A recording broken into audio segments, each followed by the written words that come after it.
Hi, welcome to second installment of the EDI Path in Bites. I'm your host, Anna, and today I'm going to talk about implicit bias. And I'm going to do this in multiple installments because I believe it's a very important subject and it has gotten a bad reputation, and I think it's mostly misunderstood.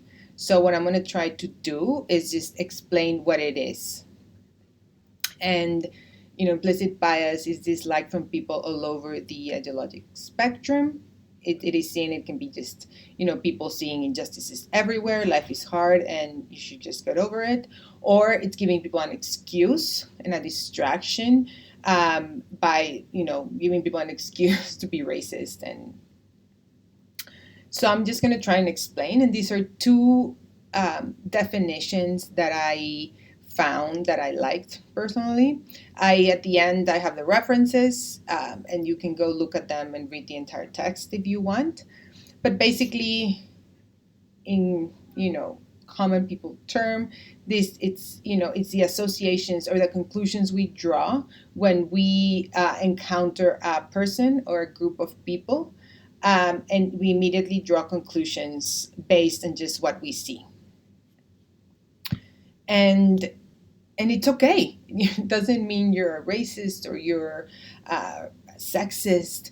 It basically just means that your brain, you saw something and your brain had these thoughts that have been, there because we've been introduced to media and talk and family and friends. And so our brain recognizes patterns and draws conclusions from those patterns, and that's just what it is. And we all have them. If you have a brain, you have bias. That's just the way it is.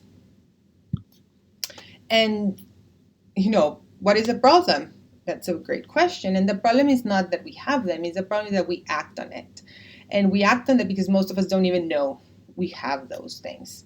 And the way it looks is not as overt as you think it is. It's not people walking around saying, oh, women should stay in the kitchen, why are they outside the kitchen? That's not how it looks. It is a lot more subtle. And these are examples that I've either happened to me. The first one, it's me. And the second one is I've been, these things I personally heard from colleagues.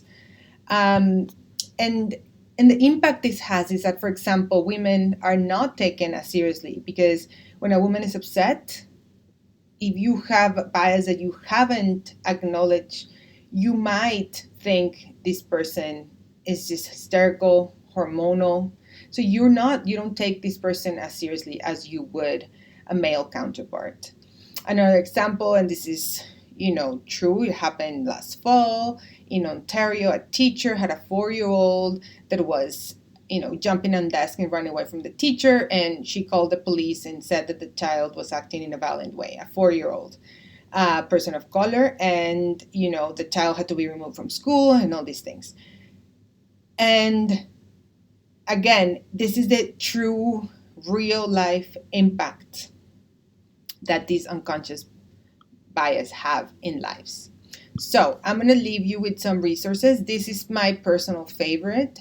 It is a podcast from Untangle, and it is science-based, and it is how our brain reacts and how the amygdala basically turns on when we are challenged by our own beliefs.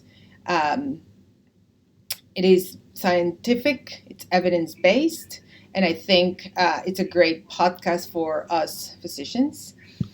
This is another one. It's called Mind and Life. This is another one, the Brain Science Podcast. Is a physician, the host. And he talked about cognitive dissonance a lot. Which is, I'm going to talk about it next time I do this. And this is my references. And thank you. Please keep sending me feedback. I really like it. And let me know what you want to hear. Thank you very much and have a great